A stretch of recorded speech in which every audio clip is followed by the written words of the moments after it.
देखिए, अगर जो जीएस की तैयारी करनी है तो सबसे पहले जो लोग भी अभी तक सीपीओ का पेपर देके आए हैं वो काफ़ी देर से इंतजार कर रहे हैं कि एक महीना बचे तब हम क्या करेंगे, एग्जाम में जाके बेहतरीन ढंग से इसकी प्रैक्टिस करेंगे। लेकिन एक चीज़ आप नोटिस करिएगा, कोई भी चीज़ अगर जो कंटिन्यूसली करेंगे तो उसको आपको लाभ मिलने वाला है, और जो कंटिन्यूस काम को नहीं करेंगे तो उसका लाभ मिलने वाला नहीं है।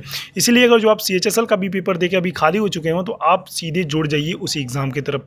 CGL आपका टारगेट होना चाहिए, क्योंकि 17,000 वैकेंसी कम नहीं होता है और काफ़ी दिनों के बाद ये ऐसी वैकेंसी देखने को मिल रही है और जिसमें आप सफल भी होंगे, मुझे जहां तक गारंटी है। तो कृपया आप पेशेंस बना के अंत तक जो भी मैं टॉपिक वाइज अगर जो SSC CGL टारगेट सीरीज के तहत लेके आता हूँ ना, तो उसको 3 से 4 मिनट का ये वीडियो होती है, तो उसको ऑनलाइनर के रूप में आप जरूर देखा करिए, ठीक है।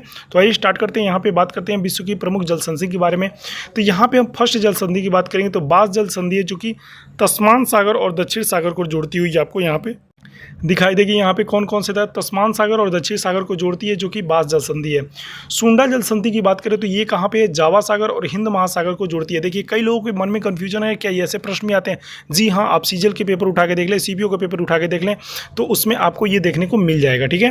टोकरा जल संधि की बात करें तो पूर्वी चीन सागर और प्रशांत महासागर को जोड़ती हुई ये जल संधि आपको देखने को मिल जाएगी। युकाटन जल संधि की बात करें तो मैक्सिको की खाड़ी और कैरिबियन सागर को जोड़ती है, जो कि यहाँ पे युकाटन की जल संधि यहाँ पे बोलते हैं। तो देखिए, प्रश्न कैसे बनेंगे। प्रश्न ये बनेंगे कि युकाटन की जल संधि में कौन कौन से ऑप्शन दे देगा, मैक्सिको, कैरिबियन और सागर, उसी प्रकार पूर्वी चीन सागर और प्रशांत महासागर दे देगा। तो लेकिन आपको ऑप्शंस अगर जो आंसर्स पते हैं तो आप जल्दी से रिलेट कर पाओगे, ठीक है। अब हम बात करते हैं यहाँ पे ओरंटो जल संधि की बात करें तो यहाँ पे एड्रियाटिक सागर और यूनियन सागर को जोड़ती हुई ये चलती है, तो ये ओरंटो जल संधि यहाँ पे आपको देखने को मिल जाएगी। अब हम बात करने वाले यहाँ पे नॉर्थ चैनल जल संधि के बारे में बात करेंगे। तो नॉर्थ जल संधि या चैनल जल संधि किसके किसके बीच में है, तो ये है आयरिश सागर और अटलांटिक महासागर को जोड़ती हुई आपको देखने को मिल जाएगी, ठीक है। अब हम बात करते हैं हार्मुज जल संधि। ये इंपॉर्टेंट क्वेश्चन है, क्योंकि सीपीओ में पूछा हुआ ये प्रश्न है। फारस की खाड़ी और ओमान की खाड़ी को जोड़ती है, जिसको हम लोग क्या बोलते हैं, हार्मुज जल संधि यहाँ पे बोलते हैं, ठीक है। नेक्स्ट क्वेश्चन की बात करते हैं। यहाँ पे टारस जल संधि की बात करें तो ये पे आराफुरा सागर और एशियन सागर को जोड़ती हुई ये आपको देखने को मिल जाएगी, ठीक है। नेक्स्ट क्वेश्चन की बात करते हैं। डार्डेन लीज जल संधि की बात करें तो यहाँ पे मारमरा सागर और एशियन सागर को जोड़ती हुई आपको ये दोनों जल संधि यहाँ पे देखने को मिल जाएगी। बात करेंगे यहाँ पे बासफोरस जल संधि की, तो ये काला सागर और मरमरा सागर को जोड़ती है। अब हम बात करते हैं नेक्स्ट क्वेश्चन की। यहाँ पे मकसार जल संधि की बात करेंगे तो मकासार जल संधि यहाँ पे जावा सागर और सेलिबी सागर को जोड़ती है ये जल संधि। तो ये सभी के सभी इंपॉर्टेंट जल संधि आपको कवर करने को मिल जा रहा है मात्र 4 मिनट में। तो समझिए कि आपको कभी कहीं जाना की ज़रूरत नहीं है। अब यहाँ पे बात करते हैं बाकल मांडेर जल संधि की बात करेंगे तो ये लाल सागर और अरब सागर को जोड़ती है, जिसका नाम क्या है, बाकल मालदेव जल संधि। तो ये बहुत ही इंपॉर्टेंट है, आप इसको नोट डाउन करके लीजिएगा।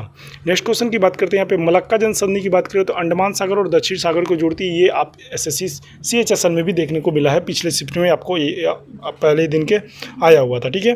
बात करते हैं यहाँ पे पाक जल संधि की, तो ये यहाँ पे मन्नार एवं बंगाल की खाड़ी को जोड़ती है पाक जल संधि। लुजोन जल संधि की बात करें तो दक्षिण चीन सागर और फिलीपींस सागर को जोड़ती है यहाँ पे। बेरिंग जल संधि की बात करें तो बेरिंग सागर और चुक्सी सागर को जोड़ती हुई आपको यहाँ पे दिखाई दे देगी। नेक्स्ट क्वेश्चन की बात करते हैं। डेविस जल संधि की बात करें तो यहाँ पे बेफिन खाड़ी और अटलांटिक महासागर को ये दोनों को जोड़ती है, जिसका नाम दिया गया है डेविस जल संधि। तो देखिए, ये दोनों के जब 2 नदियों, 2 खाड़ी और 2 महासागर जुड़ते हैं तो उसके अलग एक नाम बनते हैं, तो वही नाम को जल संधि कहते हैं, ठीक है। यहाँ पे बात करेंगे डेनमार्क जल संधि की थी, उत्तरी अटलांटिक और अटलांटिक महासागर में आपको देखने को मिल जाएगी, ठीक है। यहाँ पे डोबर जल संधि की बात करें तो इंग्लिश चैनल और उत्तरी सागर को जोड़ती है यहाँ पे डोबर जल संधि। हडसन जल संधि की बात करें तो हडसन की खाड़ी और अटलांटिक महासागर को जोड़ती है। बात करें यहाँ पे जिब्राल्टर जल संधि की बात करें तो भूमध्य सागर और अटलांटिक महासागर को जोड़ती हुई है आपको दिखाई दे देगी। बात करेंगे यहाँ पे कोरिया जल संधि किसके किसके बीच में है, तो ये जापान सागर और पूर्वी चीन सागर को जोड़ती हुई आपको यहाँ पे दिखाई दे देगी। बात करें यहाँ पे मैगलन जल संधि की, तो ये प्रशांत महासागर और दक्षिणी अटलांटिक महासागर को जोड़ती है। तो ये सभी इंपॉर्टेंट जल संधि थे, तो जो आप जरूर अपने कॉपी में जो चीज़ रिपीट हुए हैं उसको नोट कर लीजिएगा, ठीक है। आई होप आपको ये वीडियो पसंद आई हो तो अपने दोस्तों के पास जरूर शेयर करिएगा और चैनल को सब्सक्राइब कर लीजिएगा। Thank you so much.